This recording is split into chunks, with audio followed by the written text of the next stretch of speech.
Darkness gathers on the Isles from every depth.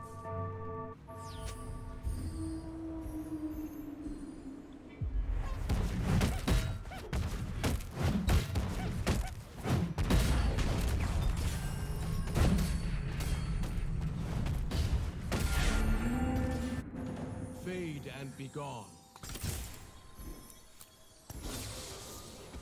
Darkness gathers on the Isles from every depth.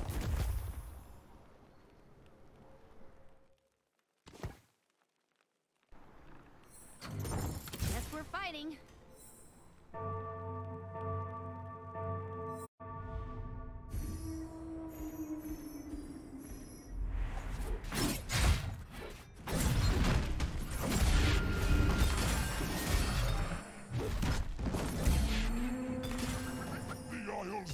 Cleansed.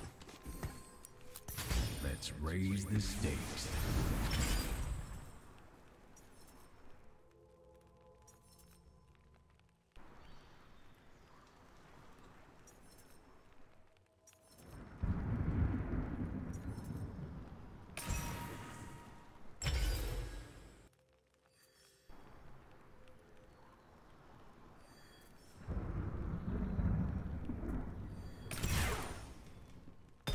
Darkness gathers on the Isles from every depth.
Where there is evil, I shall go.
Try not to slow me down.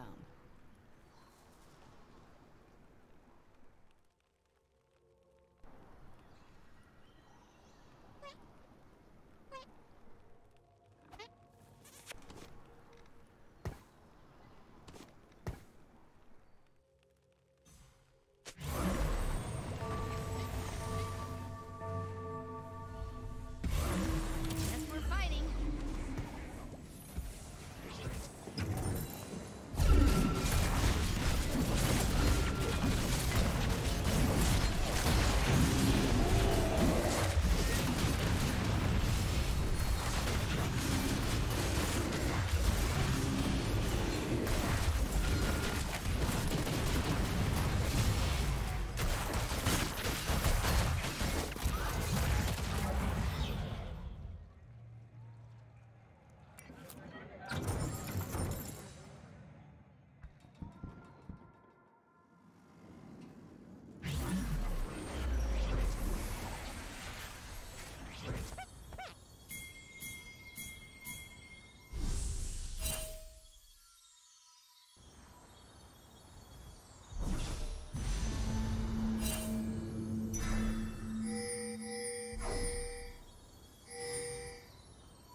give for Ionia.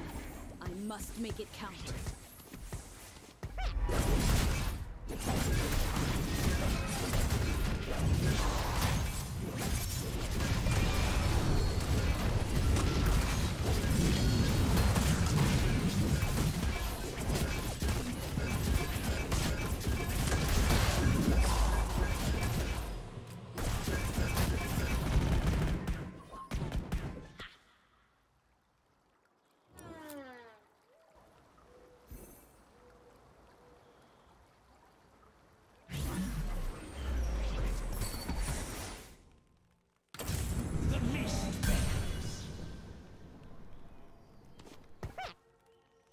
Knock knock.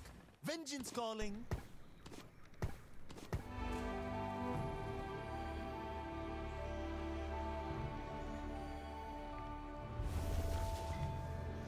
I have but one life to give for Ionia. I must make it count.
my strength.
Lead by example. Dance with me every fight. This time's no different.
Dance with me every fight. This time's no different.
We are vengeance.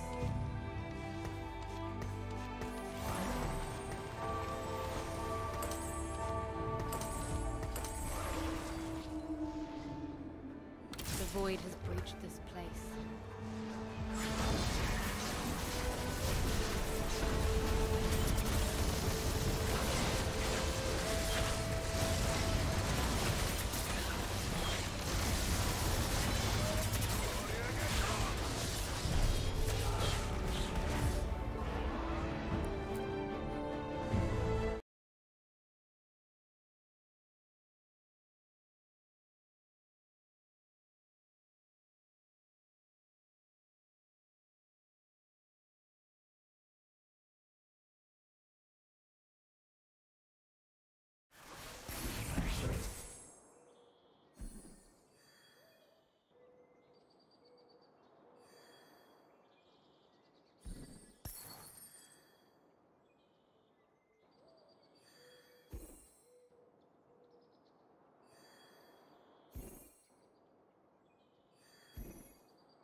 Legend focused on keeping your legend healthy and alive. He has augment, preferred augment. Legend healing, legend regen, although he opted for Pandora's Bench this game, getting reroll right most of the slot on the bench, which is very fun.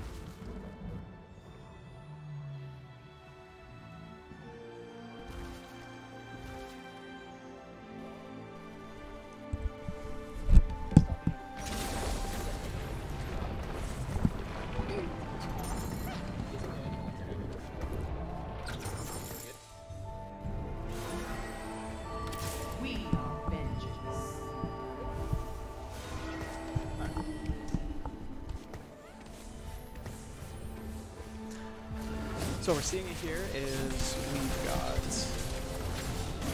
two people at the top of the lobby who haven't taken any damage yet. Two people at the bottom who have been lost streaking, and by cheese directly, has not managed to conserve either a loss or a win streak, but his HP is still solid and healthy. The rounds seem to be close. It seems like no one's slamming full items and leveling up early.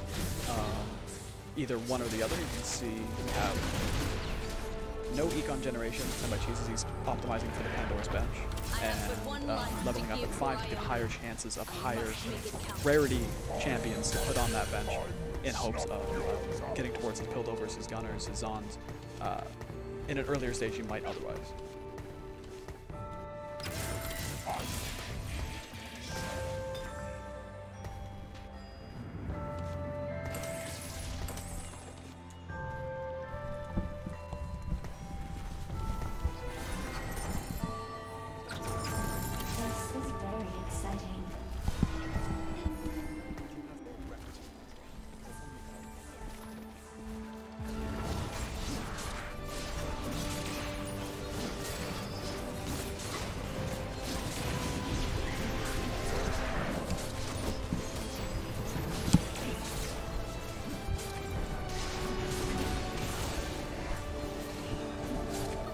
So looking into the scores from our previous round, we've got 3 people who came in first. In this game, so last round we got Snipe in Time, who came in first in their game 3, or in the game 3 of that first round. We had Frothiest Germ come in first in that second game we had, and then in our first game we had Yote who came in first. So it looks like we've got Yote back into this game, so good chance. Currently in third, only lost a little bit of HP so far.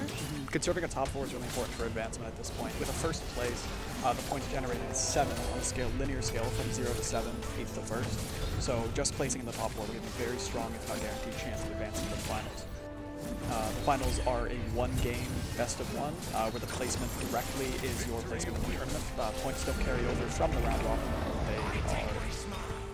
It's your placement in the final game is your sole placement in the tournament at the end.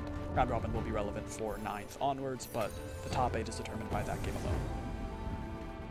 Yeah, and with only 2 games, they have to perform very well both games. So getting first or even top 4 in that first round would be very helpful. We're seeing a Sunfire Cape Slam onto the Viego, which is pretty important. Might be a redemption as well. In the aim of HP conservation, even just putting the Giant's Belt on for now, just to keep that character alive and healthy just for a second longer, maybe guaranteeing another Sunfire tick. Sunfire is notoriously good in most, if not every comp, getting that healing reduction across, which isn't usually applied by most champions. There are certain characters that do, like Cassiopeia, but having a Sunfire or Morellonomicon is something you'll see almost as a requirement in most comps at some point. We've also got Nephelios on the Pandora's Bench, along with 2 3-cost units, Katarina and Karma, which is going to be important in re-rolling and getting to that late game, getting to that 4-cost carry that's preferred from now on. He's able to slowly regenerate Econ and hope that Nephelios every round to roll into the 4-cost that he prefers. It's a pretty decent game state for Senpai Cheese here. We do have a consistent 100 gold win streak at the top of the board. We'll see if that continues into the second augment round here at 3-2.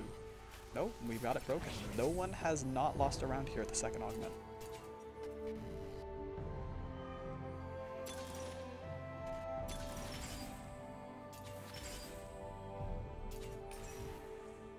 So we've chosen a Shimmer Scale item. That's from the, if I remember correctly, the Dragonland set. Came along, these items aid in gold generation depending on certain conditions relative to the item's stats. So, an attack speed item or an attack damage item will give you more gold depending on how many times you attack or how frequently you attack.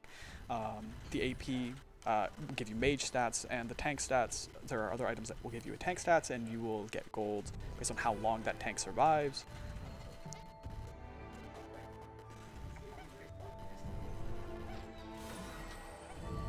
And we might be able to get a look at a second game here, another one of the 3 in the round robin, to see what the state of that one looks like, just in a moment.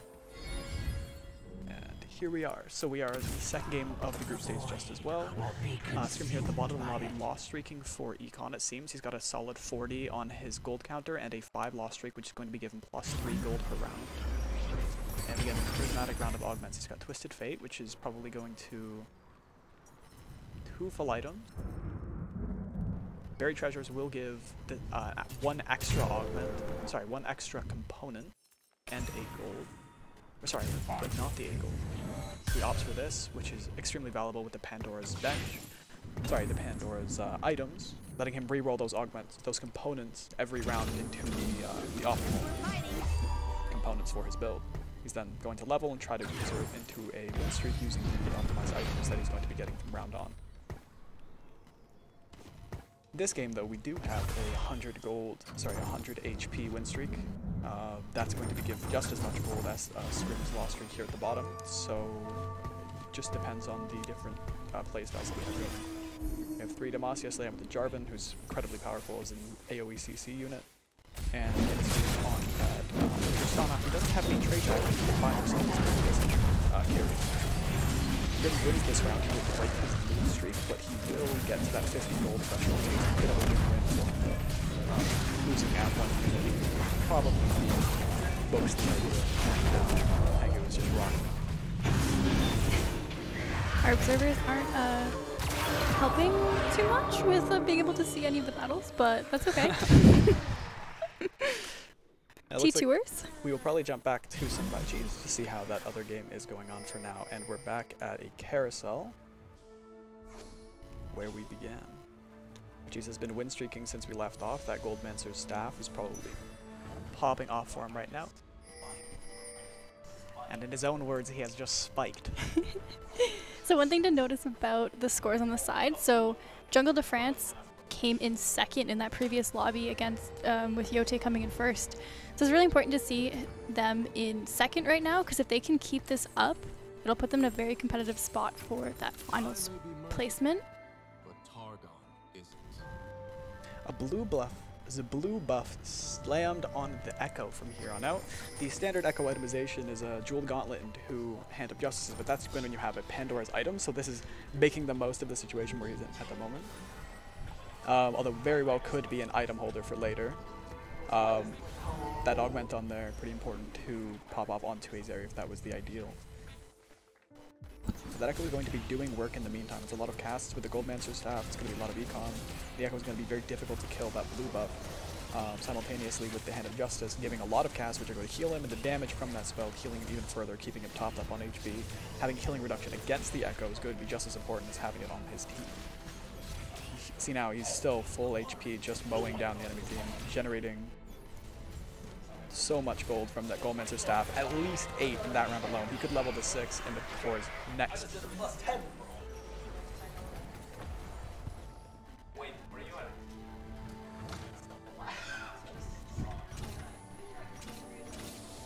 Alright, so we've leveled up to 6. Just trying to conserve this win streak going into Wolves.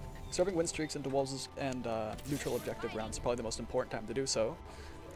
That extra round giving you double the interest that you would have generated beforehand. We do have a Yasuo in the shop too, with the Pandora's Bench that can reroll into a 4 cost, but it seems at the moment that Senpai Cheese is focusing on rerolling his 3 costs, probably maybe towards that Echo carry.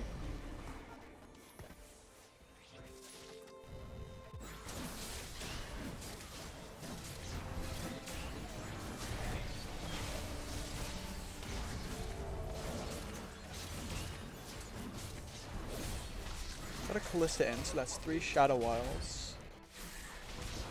The Rogue with the Viego covering. One thing about a rogue with a Sunfire Cape is that you're going to get that applied to the backline a lot easier than most other characters, aside from those like Jarvan who are going to jump onto the backline. Rogues being fairly easy, they dive onto the backline when they hit, I believe, a threshold of 60% or 40% HP, which is then going to start prioritizing healing reduction on the backline carries, which is pretty important for a comp like this. So he's got a Zeri on the bench there. That's pretty nice for, at least in the 4-cost carry meta, but prioritizing that 2-star 3 cost, pretty nice, putting that on the bench to reroll.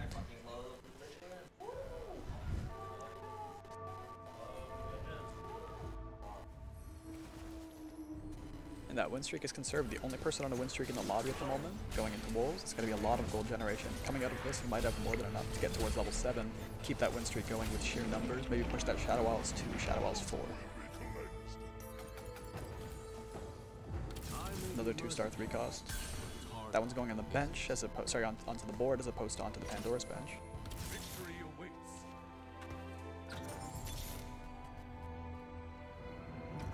Looking for those 2-star 3 costs like before. Karma might not be on the board, but having her 2-starred makes her more valuable to roll in the Pandora's bench, which will then, of course, generate another 9 gold total. So 2-star 3 cost unit. Alright, now we are seeing the meta that has been spoken of, the 4-cost backline carries. Aphelios and Zeri very powerful at the moment. Immediately 1-cost Zeri slam 3 items. 3 scaling items, 2 Ginsus, which actually compound with one another to be a little bit stronger than any Ginsu's on its own.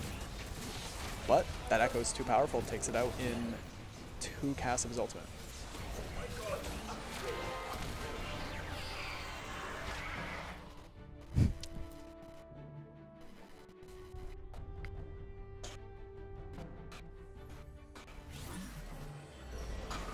Another prismatic round of augments. We have level up, Ancient Archives is 2 trouble traits, and he doesn't even reroll the 2 augments on the right, immediately grabbing the level up, using that extra econ to generate into more XP. Very good synergy between these augments.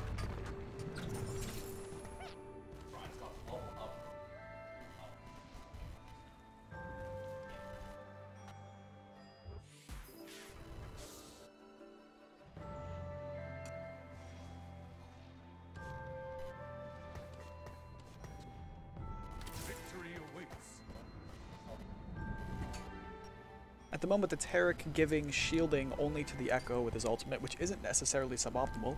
It prioritizes the shielding when he uses his ultimate to protect the Echo on his own, as opposed to any other unit, but he swaps the Viego to the other side, which is very nice, getting the Rogue around the tank, ideally, and putting that Sunfire onto the Anima Visage Swain, which is going to be healing quite a bit, reducing that healing by, with the wounding effect intrinsic on the Sunfire Cape, and the Echo, with that new positioning, right on the back line, taking them out with 1 ultimate each. Now whoever's stuck on that tank jumps back onto the back line with the Rogue passive, is able to take care of the Samira.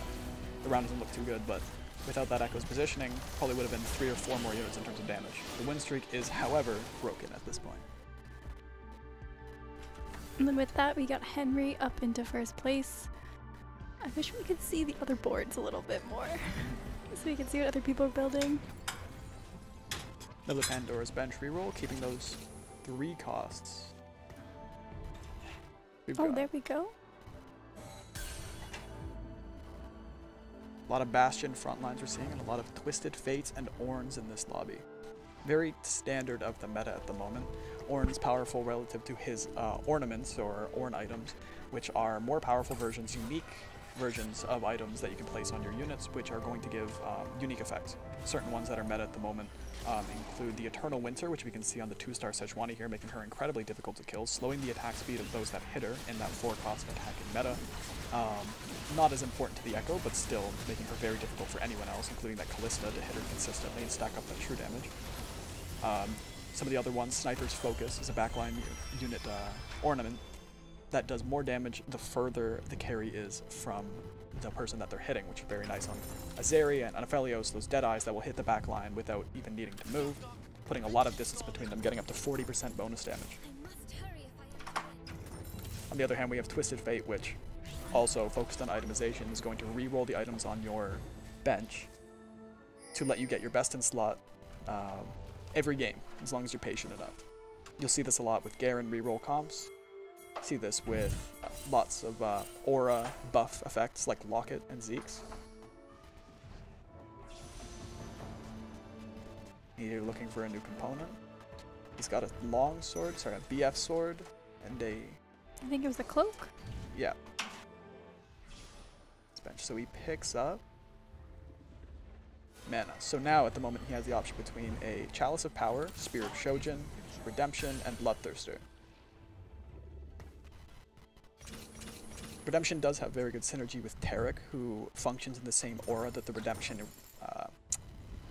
Redemption aura heals, which he now has the option here to level up if he wants to. He does so, puts in Gwen for Shadow Walls 4. That's going to buff that automatic shield from 40% HP to 70% HP, give more mana per second once the unit is hollowed, and slams a Chalice of Power to give more onto that Callista and to that Echo.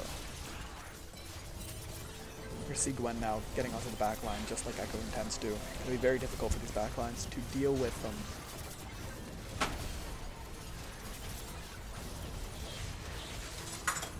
But we have a Ionia Aphelios notoriously. I was stacking 52 Ginsu stacks in a fight that doesn't even get to overtime. The Ionia Spatula gives 30% for the Ionia bonus, the Enlightenment. Doubles that when they are enlightened to 60%. Incredibly strong relative to, that would be 12 stacks on a Ginsu. Of course, that's at 3 Ionia, where at 6 and 9, that bonus would go up 200% and to 300%, which would take that 30% attack speed, buff it up to 60 and 90.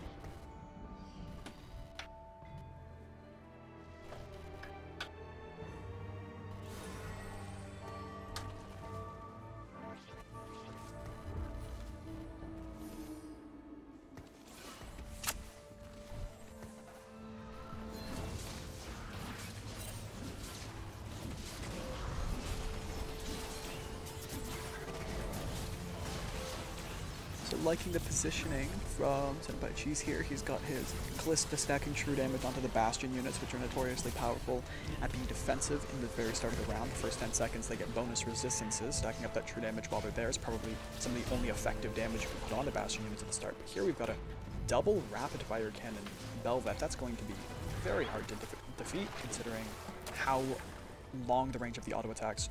Bel'Veth, though a melee character starting at 2 auto attack range, now buffed up to 4, and I believe that applying to her active. See, we can even see it here. Now being re-rolled to another 5-cost unit. Pretty lucky there. A good use of the Pandora's Bench augment, although we do have an open slot on it, so you have to wonder if he's going to try to optimize to another 4-cost unit and a 3-cost unit. Playing towards what carry he wants in the late game. Senna is always an option. With the Bastions that he has in Cassante would also be very nice.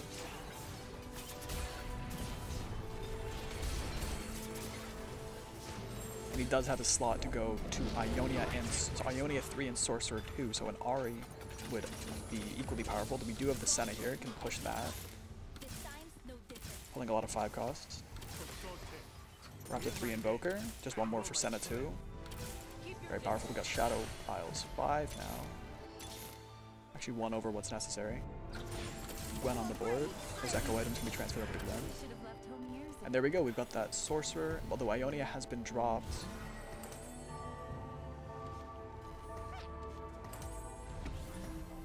And we've got Heimerdinger in. Those AP items and Echo going now onto Ahri.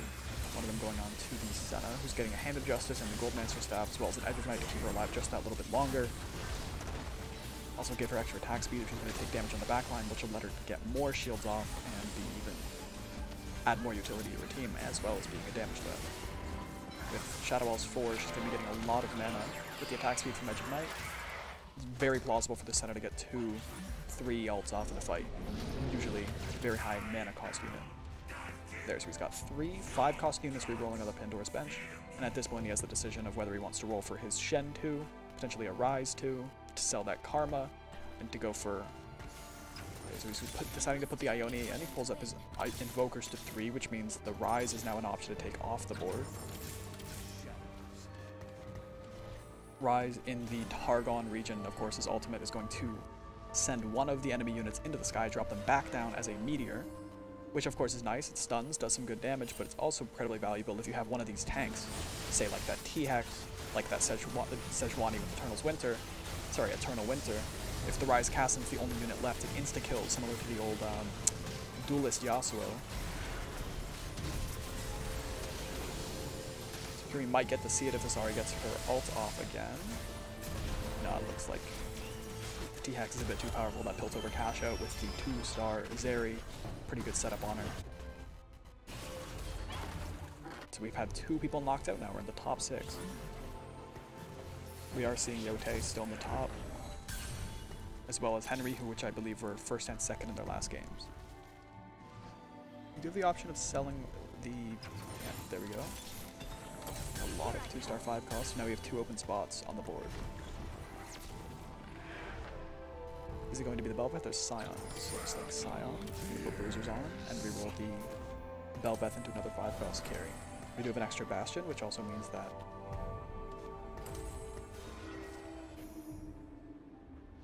you can either push that into Bastion 4 or drop one to Bastion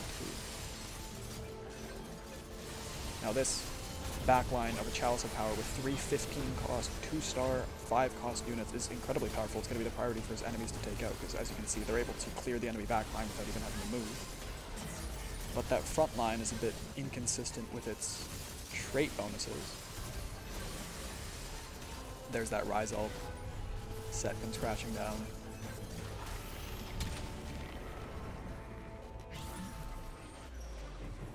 And with that, we have 2 players who are now in single digits.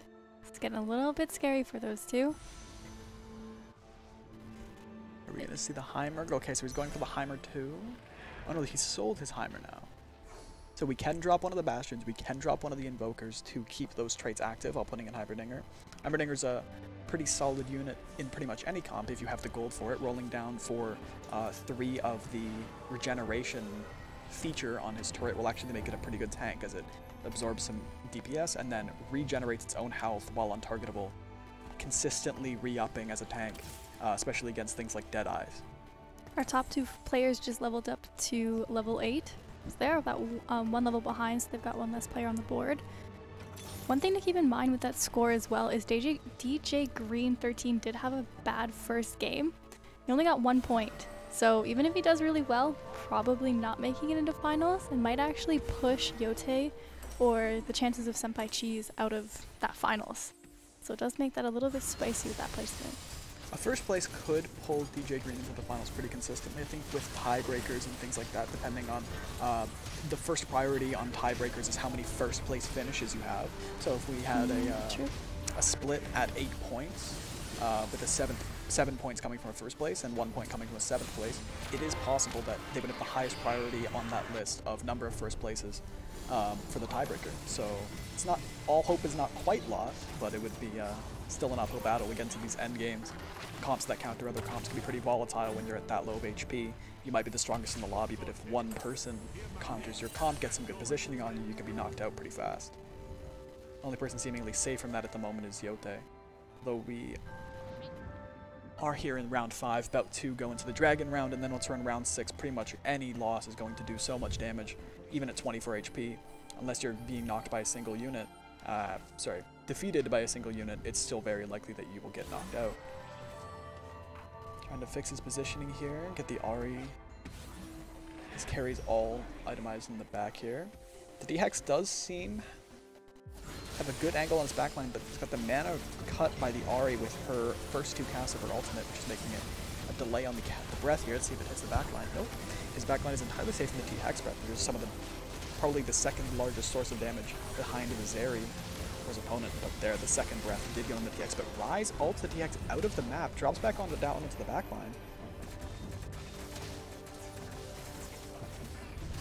And he gets 1 more unit, dropping down to -4, which puts his placement at 5th. And so now we are jumping back to Scrim. Seems to have placed 8th in his game. We're into the top 4 in both. And first we have a Freljord 4. Second we have Ionia 9. Probably using the double spatula prismatic augment in the second round there to have one Ionia spatula, one challenger spatula, it seems. Ionia 9 giving a 300% bonus to 3 units during the Enlightened period.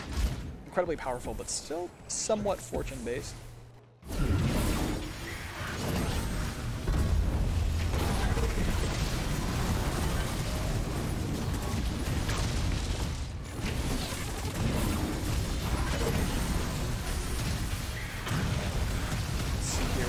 Are seeing the standard battle of 4-cost carries. We have a 3-item Giant Slayer, i.e. Ginsu Zeri against the Buffalo of the strategist sorcerer comp. The Zeri comes out on top there. His response to Mr. Doge, yes. Yes, Scrim is at the TFT event. I made it to the Waterloo event, or I came to the Waterloo event. Freljord 4 notoriously powerful. At the ranks 2, 3, and 4 for Freljord, you're going to get a Shred and Sunder on the enemy team's entire board's armor and matchup resist. At 3, you're going to mana read them for 30%, increasing the total cost of their abilities for their next cast by 30%. And then at Freljord 4, you're going to stun the whole board for 15%. And with each increase, it goes from 5% max HP, true damage, to 10% to 15%, Freljord 4 being really hard to deal with for any comp, making it easy for that Zeri to shred through and get those executes off. The Infinity Edge allowing the true damage on her execute threshold to increase the same way that it would a Callista. Overall, the big AoE on this Zeri comp going to be pretty difficult to deal with without a high level of sustain. He also, of course, on the other side, with the Ionia 9, is going to have a lot of Omni-Vamp generated every time that he enlightens, and as a passive bonus. So he's something to watch. So he targets, he's got that mana read on it. He's healing so much with every auto, but he does eventually get executed, but buys him enough time, and we see the first loss for that Freljord 4 comp. Sacred Sheep on a win streak. We're up to the top 3 now. And Sorcerer Azir doing work.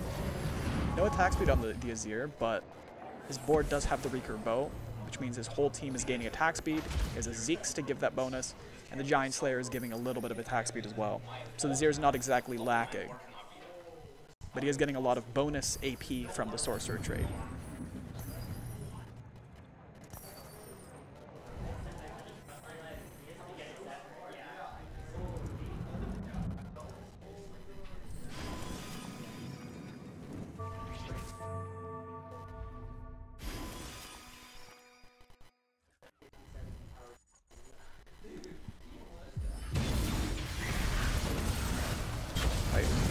Seems like the Lux has got from the Demacia trait a Radiant Blue buff, one of the best itemizations on her, keeping that laser up, constantly shredding the magic resistant tanks, and easily recasting on the carries at the end with and the whole board evaporates. That is the danger with those Ionia comps, especially with things like Kai'Sa there. A lot of widespread damage. Sacred Sheep still on a win streak. Challenger Ari going to be getting a lot of casts off, getting to that third ultimate really fast. 2-star Zed, 2-star Kai'Sa.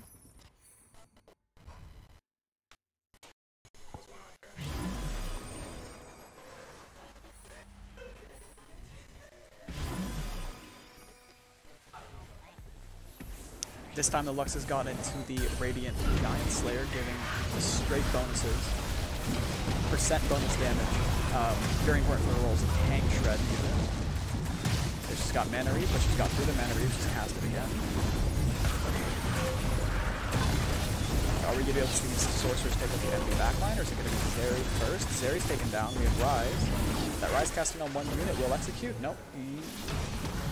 Oh, right, because we're on Vandal City, so the Rise is actually functioning more like an old Syndra. He's pulling units off the bench onto the board and flooding. Here onto the carousel. JJJ and Frothiest Germ are going to have first choice on the carousel here. We have a Noxus emblem as the only emblem, everything else standard. Double component full items. Sacred Sheep taking your time, trying to figure out. It's going to be the Deathblade Cassante. This item is popping off. Wonder if the priority is for the unit or the item. Can you go switch to the game?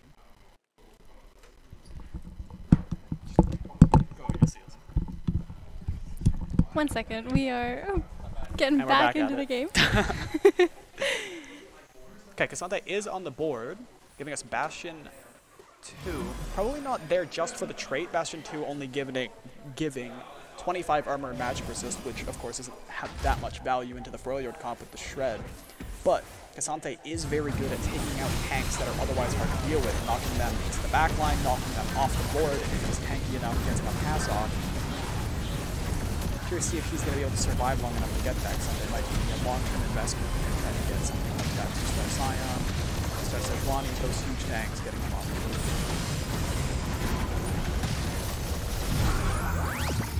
Sacred Sheep, unwilling to drop this win streak.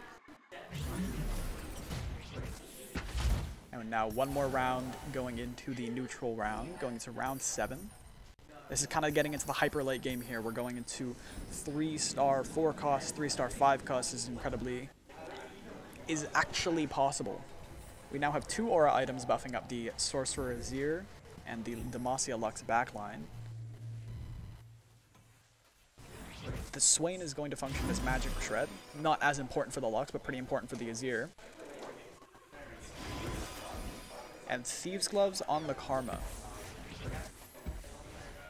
Here and getting Seraphs, which is bad optimization, but at this point in the game, Karma is really too functional of a carry. That Kai'Sa with the Ionia spat though, like before, that's 30% attack speed, then tripled to 120%, or sorry, 300% bonus, so plus 90% to 120%. A lot of attack speed, same with the auto. Oh. Ooh, so close there.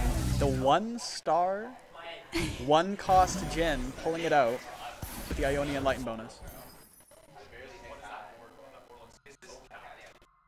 The most fearsome neutral objective we have in TFT. The giant scuttle crab. Blabber's crabber.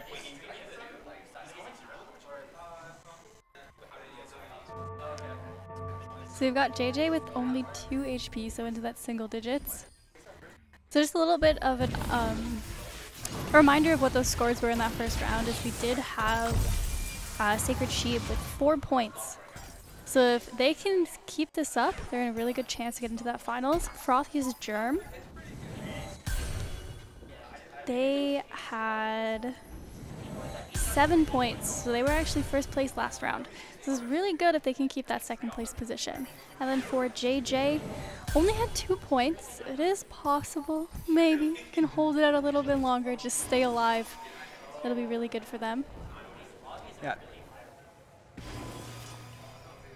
Moving into round 7, 1 damage is going to be very high. It's even possible to take that 34 damage and get knocked out in 1 round if you were to take lots of units alive at the end of the round here, but it doesn't seem like that's going to be the case. These are pretty competitive matches, even with the win streak from Sacred Sheep.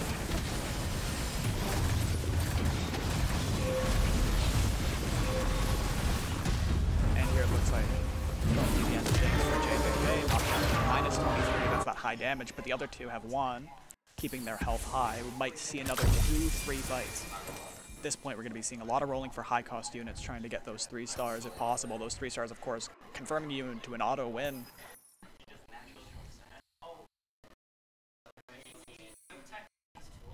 The moment we see 7 Kai'Sas on the side of Sacred Sheep, maybe 8, looking close to that 3-star.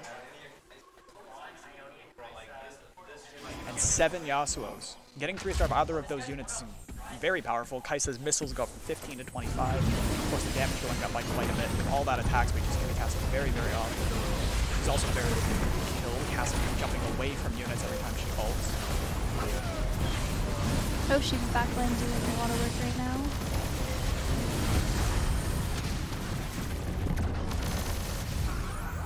We're going to take 23 damage, dropping down to 10. Sacred Sheep keeping their win streak up. Very comfortable position. Yeah, very comfortable position. Since there were 5 people in the lobby, Sheep has been win streaking. They continue to win streak now.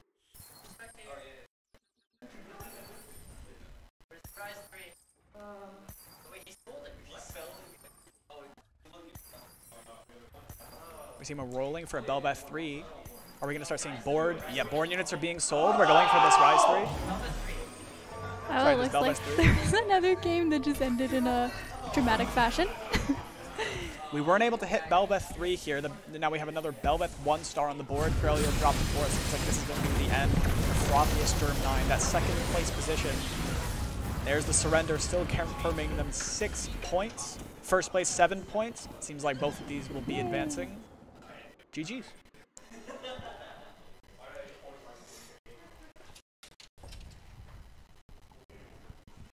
So as soon as we start to get some more score updates, we'll report back and let you guys know.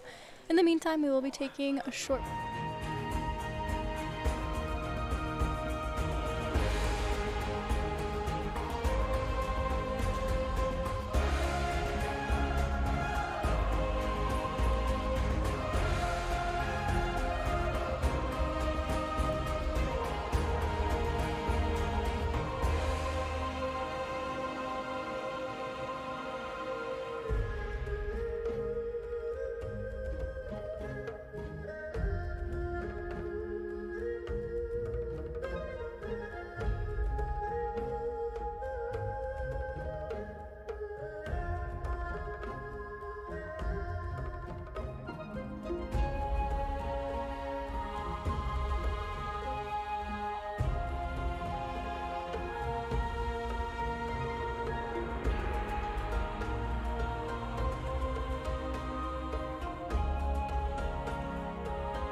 Welcome back, everyone, to the finals of Summer Splash. We've got our top 8 players for today, starting with Frothiest Germ 9, Jungle de France, Yote, Sacred Shibe, Newt Safe, Wash Zed, Raytonlin, and Breakcore Hater. So all of these have placed in top spots in the rounds 1 and 2 of our group stage. Now we're just to see who's going to take home that prize. At the moment, we are spectating Devin Kai, and we're going to see a Twisted Fate Legend opening. Very standard throughout the tournament, very standard in the meta. Going for those best in slot items as always, though you're not confirmed. You don't have to choose Pandora's items, but that is the main appeal of Twisted Fate. Best in slot items are valuable every game as opposed to some of the other Legend augments which might nerf you. At the moment, we see a lot of Twisted Fate, a lot of Poro for no preference, and a lot of Ornn for those Ornn items. Starting off here with Mana, AD, and AP. Pretty good combo to rotate into any type of carry that you're looking for specifically. Not the best for an attacking carry without the bow, but it does lead you into a lost streak. Grab a bow and roll that into a Ginsu's, or even if you take Pandora's items, you're able to hold that on a unit on your bench and cheat into the Ginsu's instead of having to roll for 2 components. You can just roll for 1.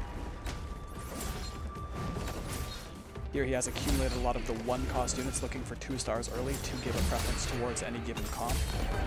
Here we see 8 different 1-cost units on his bench, 2 on the board, sorry, 3 on the board. There's Pandora's items, and it's an immediate selection of Pandora's items. Getting that best in slot is really high value relative to other silver board augments. And so we've got the 2-star Samira. We can start to look to snowball with a level up and putting on and start slamming items, or we can lose streak and look for an extra component and roll for those Pandora's items best in slot for whichever carry he chooses to go for. We've got a Bastion, Samira in the back.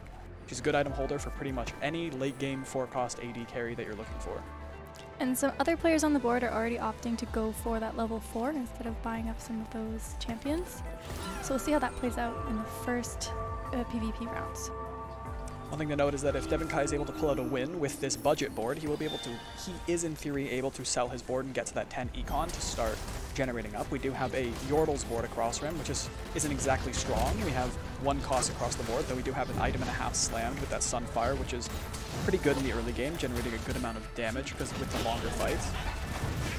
So this one looks like it's going to be pretty close. We have the 2-star Samira. No, but she, with those casts, is going to be able to take care of it. So in theory, he would be able to sell all the Endurance bench and get to that 10 econ if he so chooses. But he might just choose to pick up that Samira, pick up that Orianna, and just hold units on the bench. Instead, he's going for Ashe, which gives him the option of rotating into Deadeyes with Jhin. Here we'll just have to see what he does. Got a second Poppy. We do have a second Jhin on the bench as well. Soraka leaning into Targon, which is a synergistic trait with Deadeye.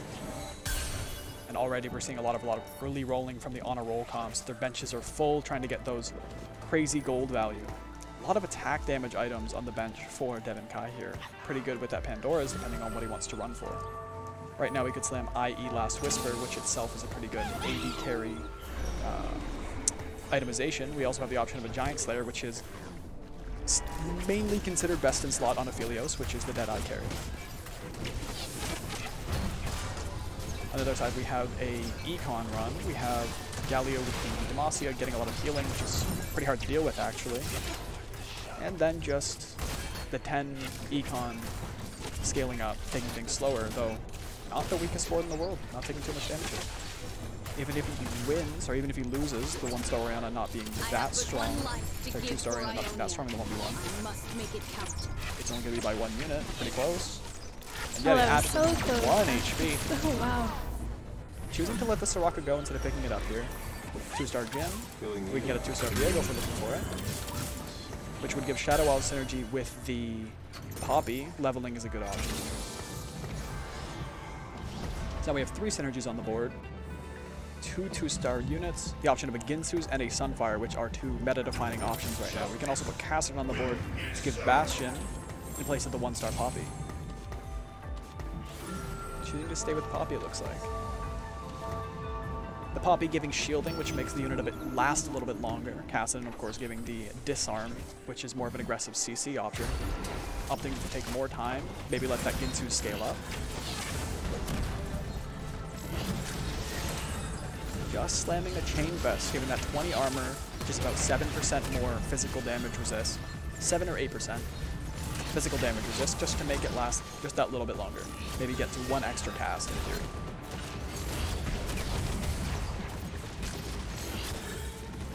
Here we go, on a roll, full bench of 1-cost units, and still 2 econ on the other side here for... Nice. We're now watching Yote with the Poro Legend, the one that doesn't prefer to any given augments. Considered by many high elo players to be the strongest legend in the game due to the nature of the legend augments being a little bit weaker than some of the other ones, and deliberately so due to their synergies with one another and the ability to guarantee them. Poro is considered, if you're flexible, to be a really good option to give yourself the option of the strongest augments in the game, some of the ones that are notoriously powerful. Such as Gifts from the Fallen, Cursed Crown, things like that, which aren't featured in any of the Legend lineups. We've got Piltover Lost Streak here. There you go, 30 econ already. We have the T-Hex on the board. And the Poppy in the back. We're deliberately trying to sack board at this point. You got 2 wins prior to Carousel, which is a bit unfortunate. Starting Piltover early as possible is usually optimal because losses in this round are going to be worth a lot less. T-Hex in the front there. Not even 100 health, it looks like, is going to get popped immediately. Won't even be surprised if it gets more than 1 auto attack off. Just gone instantly, making this fight really uneven. Deliberately losing on the side of Yote to get that Piltover power, sorry, the charges scaling on the T-Hex to eventually convert to power, which is either enables its laser breath or enables it to be sold for gold value similar to any of the previous loss streak traits. 4 item components on the bench for Yote. He's not slamming any of them, doesn't want to risk breaking that loss streak. 30 econ here.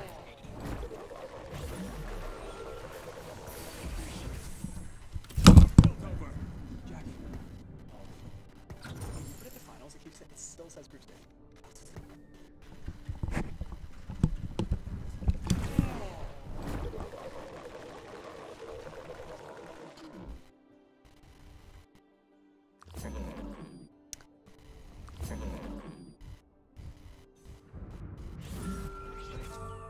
A lot of fan support in the chat for Newt safe. Which is great. Currently in second, just had their first loss of the game so far. Only taking 2 damage.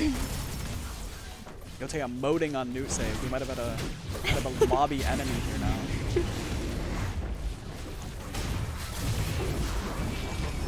Another loss for the Piltover comp. We're at Piltover 4. If Piltover is able to get a bonus, there are only 5 Piltover units, including Hybridinger, which is a 5 cost, which makes it hard to get to Piltover 6. A Piltover 6 gives double the loss value in terms of charges towards the T-Hex and bonus loot every round. If, in conserving all of your Piltover units, not selling the extras and staying at 3, you leave open the option of going for that Piltover 6 if you were to get lucky and get that Hybridinger early and get a Piltover Crown, a Piltover Heart, and scale towards Piltover 6, which is incredibly powerful in terms of scaling, probably one of the hardest things to beat in the hyper late game, especially as it lends itself to Zeri with the Jace, and the Zon from Echo, and Zeri being one of the best carries in the game. Fortunately though, we're not going to lose to Krugs here on the Piltover loss streak. Not incredibly uncommon. And we've hit 50 econ at 2-7, which is looking really good. Start putting that towards XP though. Still have to be conservative and not break that loss streak just by sheer numbers alone. We do have an Aphelios in the shop.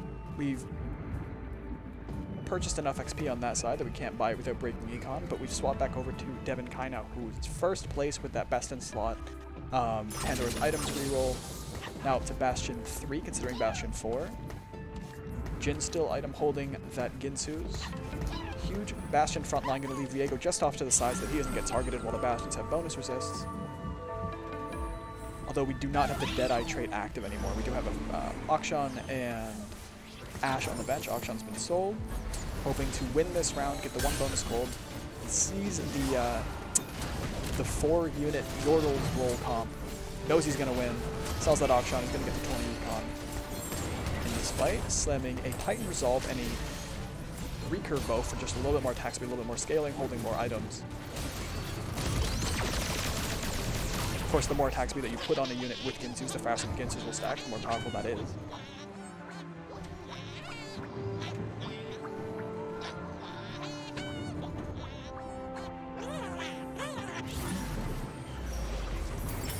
Silver round of augments. Few players opting into that level 5. They're pushing into level 5 right now. Indomitable Will, Red Buff, both good combat augments on a roll. At this point in the game, a little bit less valuable.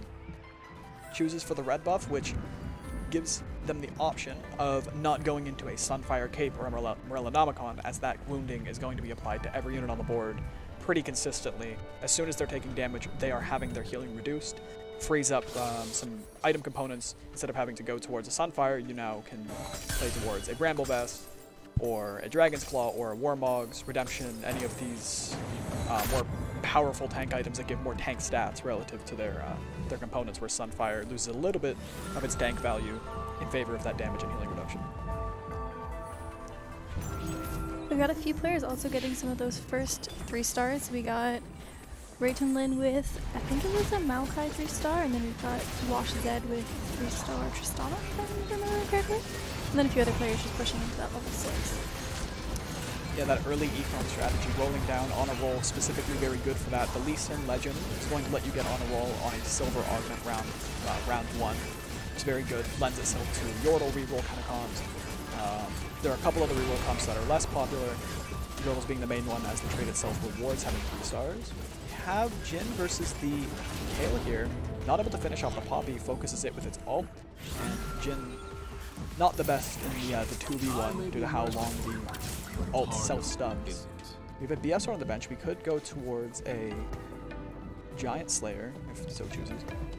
And now we have Soraka, Taric. We have those level ups locked in. A level up you can put in Deadeye, you can put in Ashe, you can put in Targon to get that extra healing. Healing, of course, healing and shielding also very good for Maokai, for Taric, and for Poppy.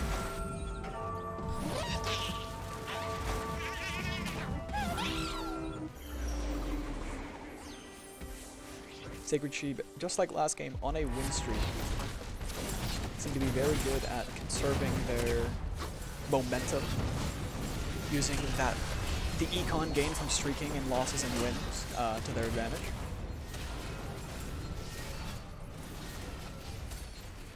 Yeah, that 3-star Maokai that we saw earlier, not doing too much work. Frontline only as powerful as its backline in this case, and though it's lasting quite a long time. It's just buying time. Yeah. It's not doing too much.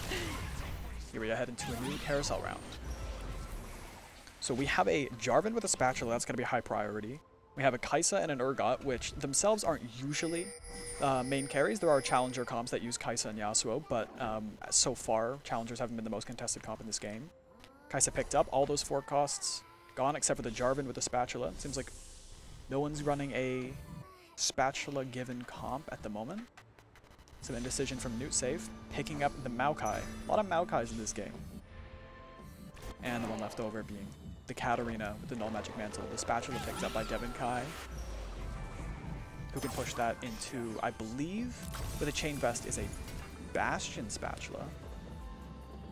Oh, so now we have got the map effect. The map effect here being you get an item that you're able to place on any given unit, open up all the selectable emblems from that unit. So most of them, but not all of them. You couldn't get Yordles from Poppy, which then allows you to play towards an emblem like this. So now we've got another Bastion emblem, throw down on Viego.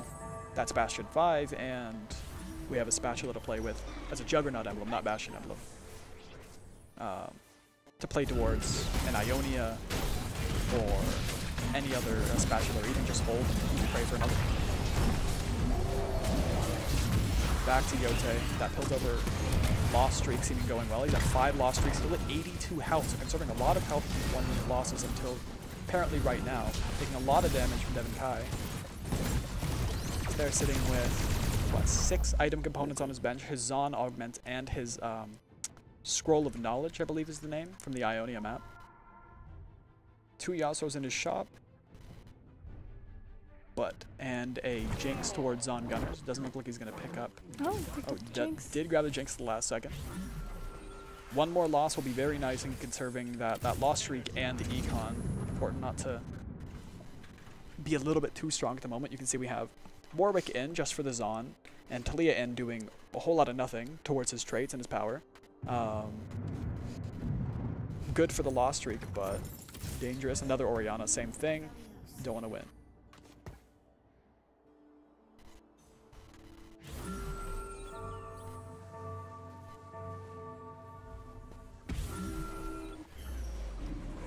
And here we see another Pandora's item strategy. So you have the Ginsus on the Aphelios, and we're stacking lockets, those aura items in the front, something we talked about in the last game.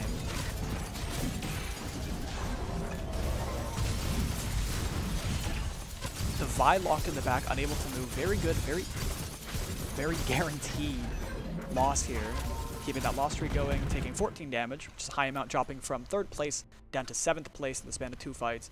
But the charges on that T-Hex are going to start ramping up. We're going to auto level to level 7 on the Wolves here and get more and more gold at 50 econ, playing towards that hyper late game Piltover comp. In these finals, this is 1 game getting first guarantees you the first prize, so playing towards a late game comp that would be incredibly powerful and give you the highest chances at a first place is not a bad strategy. Seeing some items slammed on the Aphelios now. We have Giant Slayer, Ginsu's 2 best in slot items, at least generally. And now we have Gunners in beside the Jace, who's going to be giving attack speed to the Aphelios and the Jinx. The Aphelios here presumably item holding for Zeri, which would jump up to Zon 4, or just with Jinx, use Zon 2. And already at that level 7 where it's possible to roll down and look for Zeri if at any point that he wishes to break his loss streak. We have an Ahri in the shop. Seeing a couple other 4-cost units, we have an Urgot, that's a Zon Deadeye, and that would give some synergies with the Aphelios. You could drop from Piltover 4 to Piltover 3, grab Zon Deadeyes, Zon 4 and Deadeyes 2 if he so chooses. Choosing to drop the Orianna 2-star instead of the Vi to keep that front line alive, getting those same augments. Now he has 2 Zon augments to choose between, as well as that Scroll of Knowledge. And Ahri still held on the bench.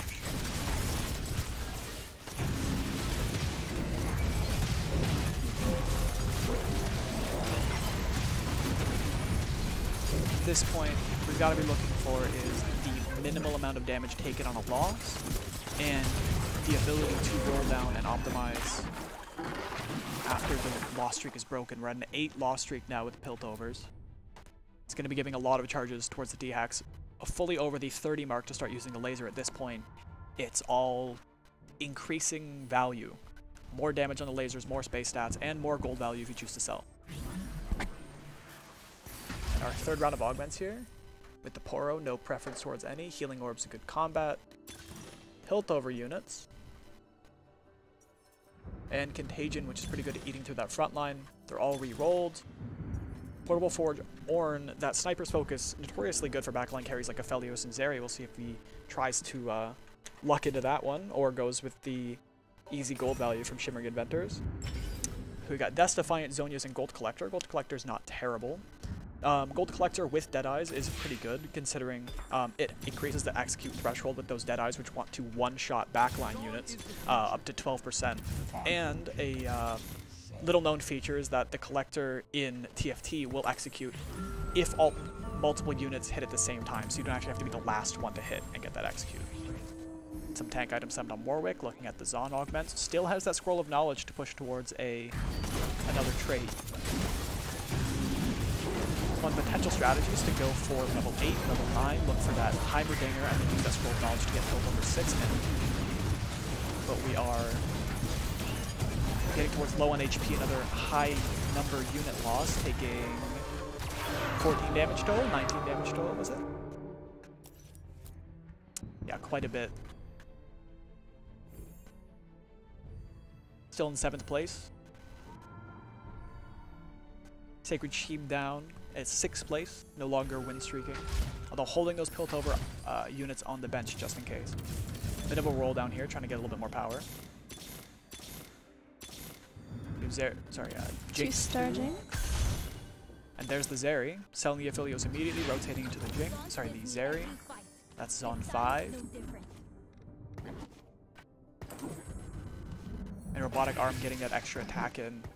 Be good for the attack and carry. And we're going to put the Collector on Zeri, so when she gets those executes in her passive, going to Zon 6, overclocking that ability.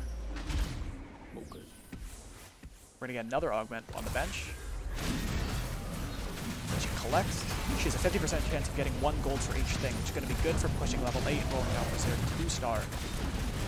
If you win these rounds, taking a lot of damage again, 16. Really needs to win this next round to cash out T-Hex, or at least to not get knocked out. Still got 4 item components on the bench, as well as 2 Zon augments, is it?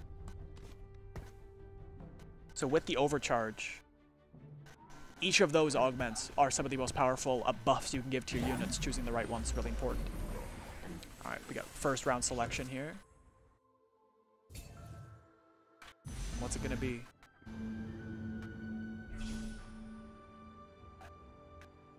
Going for the Chain Vest.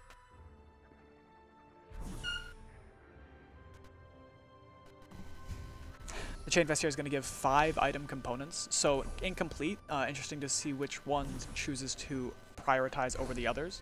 We've got 2 Chain Vests. You can go into the Bramble Vest, you can go into Gargoyle Stone Plate, which has already been slammed on the Warwick to double compound the tank stats from that. Though exposing the Warwick to the enemy team on the side or more alone would give more value to that. Rolling down at level 7 looking for Zeri 2. We do have Senna here that can give Gunners. Zeri 2 slammed. We can get the Gunners 4 if he chooses. Dropping the Gunners 2 is going to be difficult without losing Zon 6. Gunners 4 without losing Zon 6. Giving the tank Augment, as well as 2 more tank items to the Warwick, or sorry, a Bruiser item in the Titan's Resolve, and then a tank item to the Warwick, keeping him alive as long as possible and letting that overcharged Zon Augment do some work. Zeri now with 3 items, including the Ornament in the back line, with that overclocked or overcharged robotic arm is going to be giving a lot more so long as she can actually attack. Here, we're going to see the loss streak broken. It looks like we are. As long as Scion doesn't 1v9, here we are. So we're going to see the T-Hex cash out. All those charges going to be converted into power. T-Hex is going to be enabled with its laser breath. Starting off at around 1,000 damage, it only goes higher and higher with the more charges. And at this point, that's at the threshold of 30. Let's see exactly how many charges are being converted into power here. We have a 56 power T-Hex in the front line, jumping up huge power spike. That thing is a tank and a damage threat now. Pretty important to synchronize the damage of the D-Hex with the Zeri so that those executes from Collector are going to pop off and help get the back line dead, while this front line, pretty dependent on the Warwick, survives. Only giving the Jace attack speed buff to Jinx this time, as opposed to both of them, hoping maybe to spread out any of the backline divers or Deadeye shots to the other side. And so here, not seeing any mana charging on the T-Hex. Not sure if that's a bug or a feature, so to speak, but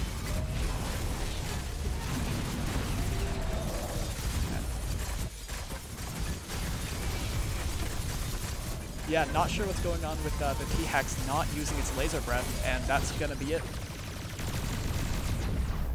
That is really unfortunate. There are a couple bugs like this between Piltover and Void not spawning in Baron. We're gonna have to see about that. Oh, that was unlucky. You could see real everybody unlucky. out in the crowd just like, huh? Yeah, How a did lot that of happen?" confusion out. Playing Piltover for that T-Hex cash out and it not paying off. Not of any fault of his own. On the other side, though, here we have Devin Kai with that 6 Bastion that we mentioned earlier, 3 Targon. The shielding from those lockets going to be increased by the Targon feature, and then every point of HP so much harder to knock off with the 6 Bastion. While those lockets are up, it's going to be very rare to see any of those units drop below the locket shield threshold. We have Magnetic Remover to put those lockets onto a 2 or 3 star unit, like the Taric here. Lockets, of course, giving more shielding the higher star level your unit is. And now rolling down just a little bit, seeing what we can get. Got Aphelios, 2 Aphelios out of 3 here. Rolling past some 5-cost units, we have Aphelios 2 immediately. Yeah, giving the option of Noxus and Demacia with these spatulas here. Demacia is not a bad choice. Putting Demacia and then another Demacia unit in will give a Radiant item on top of the Elite bonus to your team. The Elite bonus only being 5 armor and MR, but Demacia spatula pretty easy to put into most comps here. For instance, you have an open 1 out of 2 Sorcerer, a Lux, and then the Demacia spat will complete Demacia and Sorcerer into your comp, depending on if having Sorcerer is important. Of course, Taric not the best applier of the Sorcerer execute damage, or spreading execute damage, but The Aphelios doing so much damage. Oh my goodness. yeah, that double units is Doing so much work. another Aphelios, another Shen. Those are both at 2-star. Probably gonna opt not to pick those up to keep the Econ at 40. Try to go for a level 9 and put any of those other units in. Oh, so we are re-rolling with the Pandora's items, the components on the bench. Spatula will not re-roll, but it looks like we're gonna go for a 3rd locket over anything with the Spatula, maybe hoping for a Spatula off the carousel, or another specific component that we could pick up. We are on round 5, so there are no components on the carousel. It's gonna be full items.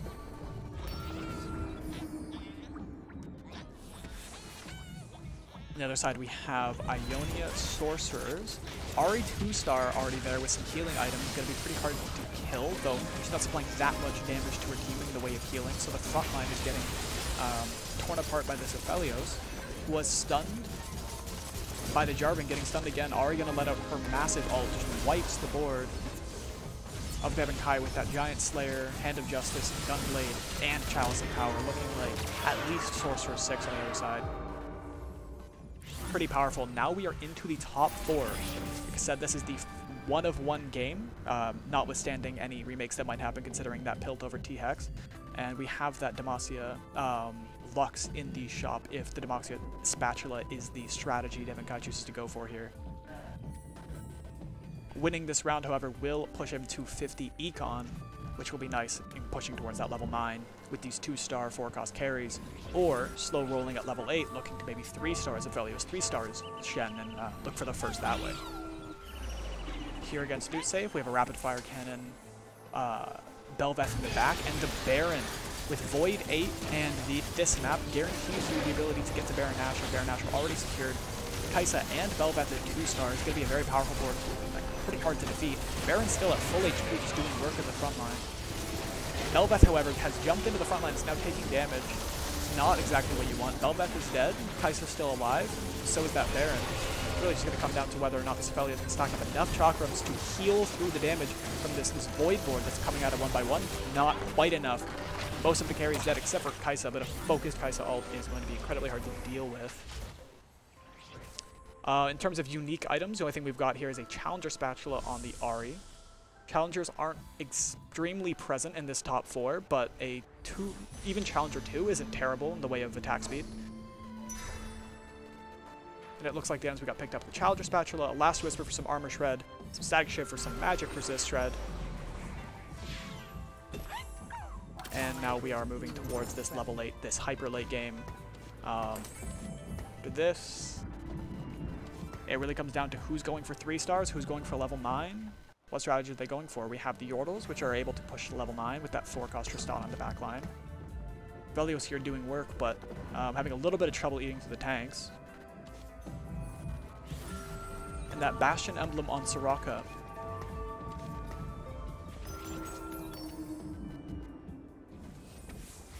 Alright, so here we are. The Zephyr on the Soraka as opposed to the Aphelios. That's very nice. The Bastions in both front lines not taking any damage. It's a war of attrition here as Aphelios stacks up his Ginsus. The Jace and the Tristan on the other side stack up their Ginsus, and the Gunners are getting more and more AD as it goes. And now as these backlines get exposed to one another, it's just who's going to one-shot who first. And it looks like Aphelios is going to win it. That's 63 times 2 attack, 126 stacks.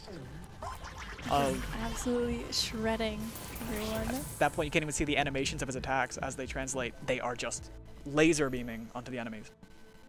We're at 49, 47, 29, and 19. No one really in too much danger of being knocked out in one round, unless there's a bit of a stomp with Newt save. Looks like we're going to get through another neutral objective round, so keeping win streaks and loss streaks is pretty nice for econ, but at this point, HP is the most important thing. Name of the game is getting first place, getting that prizing. So we have Teemo moved up into the front line to Zephyr what looks like the Rek'Sai. Oh no, Zephyring the Baron. That's really good. Focusing the Baron, the most powerful unit on that board by far, stopping it from attacking. Kaisa and Belveth in the same spot. Belveth jumping up, eating a board portal, and being able to one-shot the Tristan in the back line. Now we move into the neutral objective round. Elder Dragon coming out. We have some win streaks, some loss streaks, and people are going to be making a decision now if they're going for their hyper late game carries or if they're rolling for the ones they already have. What's the strategy that these people are going to be taking to get towards first place? We have Heimer put in, Sorcerer 8 on the other side. Crazy amount of AP. I think it's something like 120 AP for Sorcerer 8. Lux with Deathfire Grasp, her best in slot item, increasing her damage towards a unit and chunking them for 15% of their HP right off the start of combat. Shredding even more magic resist with her Static Shiv, not to mention that 2-star Ahri, who is that ticking time bomb for her third cast, just one-shotting the board on the other side. On the other side, we do have the Void 8, as we've seen before. We do have the Challenger emblem that placed on anyone and leveled up to 9 could potentially put 4 Challengers on the board, giving that Kaisa even more attack speed. Something like Challenger on the Belveth, though the Belveth is already 2-star, it had to be remade, is an option. Or just putting another frontline Challenger in to stall things out a little bit more. Here we're seeing Newt Safe versus Breakcore Hater. Aphelios stacking up, Belveth on the far opposite side from the Aphelios, so getting to him is going to be a bit difficult. That is, unless someone that Belveth has a takedown on, someone dies towards the Aphelios, she'll be able to jump to the back. It looks like Aphelios is doing a lot of damage right now to Baron. Aphelios now onto Belveth. Able to get Belveth down. Kai'Sa's ulting one more time, isn't able to kill the Belveth. Sorry, the Aphelios. Newt safe left at 2 HP. Oh Newt safe fans in the chat stressing out. Not like this, not like this. And we're still seeing the same kind of HP layout. 41, 32, 10, and 2. Everyone kind of inching down towards that 0 threshold. Newt safe now in dire straits. Doesn't seem to be rolling down, doesn't seem to be leveling up. Hoping, praying for one more win, perhaps to level up to 9, to roll down for a Kai'Sa 3 maybe. Getting that Baron positioning optimized, hoping not to get it Zephyr'd again, not to get it knocked off the map by a Cassante or focused by a carry, pretty important. Well, in this case, Baron not getting hit with that Deathfire grasp is really nice for Lux. And getting damage onto the backline. Lux already chunked to half HP. Kai'Sa might be able to execute that backline. Already going with her massive ult, does a lot of healing. Baron's left over and Newt safe is out of the game. What a shame. Look at that Aphelios, all that attack speed. Yeah, this Aphelios is just insane. Like, Demonkai just, like, what can you even do about that? Like, what is... like, what does Zephyr, like, to stun him help at all? Or? A Zephyr would slow down the stacking of the Ginsus. We do have Zeke's only onto the Aphelios, maybe trying to switch positioning at the last second to avoid a Zephyr, because the longer a fight goes with Ginsus in the fray, especially 2 Ginsus with a Titan's Resolve, those stacking items... It's just exponential damage. Like, exactly. It's so difficult to deal with. However, we do have a raw item component on the Taric, looking for that 3rd locket, and a raw spatula on the Soraka on that side. So not quite full build. Lux here, her Deathfire Grasp going on to the Heimer turret with those triple repair augments that were mentioned earlier. Doing a good job at tanking some of the errant damage you don't want hitting your carries. These Yordles getting right onto the backline with Sorcerer 8. That is a lot of units. Was Bastion. But that is just a ghost army. That's not the real fight. On the other side, we had Breakcore Hater versus Frothiest Germ. Breakcore knocking a Frothiest out, and we're down to a 1v1 onto the carousel round. More spatulas. Completing that spatula on Soraka into an extra unit. Not a bad idea. And there we go.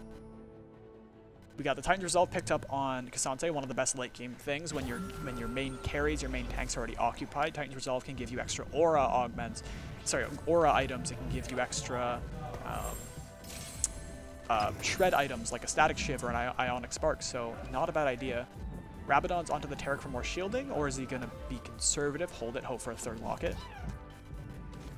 Just putting on a 2nd Cassante, is it? A 2nd Cassante? Not a bad idea either.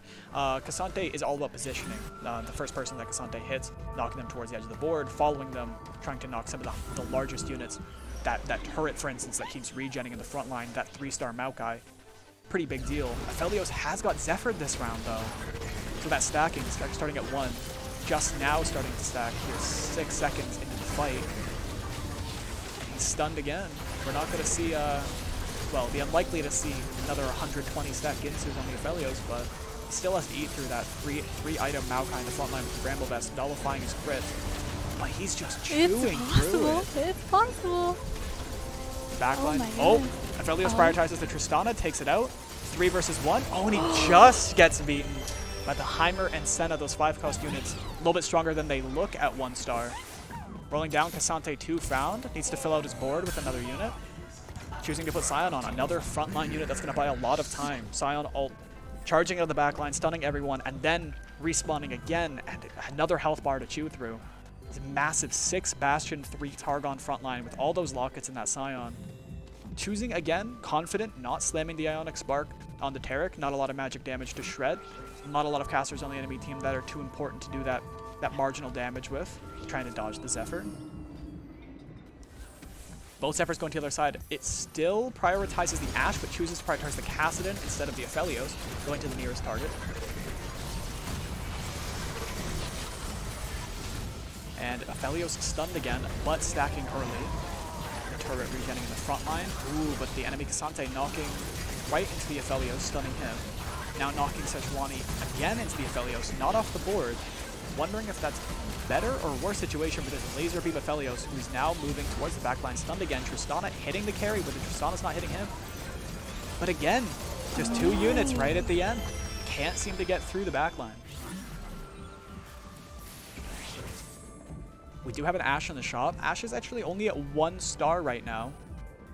I'm not sure at the moment if having an Ashe 2 is going to increase the chill, which is the attack speed reduction on her cast. But if so, that could be pretty important when you come to these attacking backline carries like Tristana and even the Heimer turret. But still, holding that item component, not wanting to slam anything but a locket onto this Taric.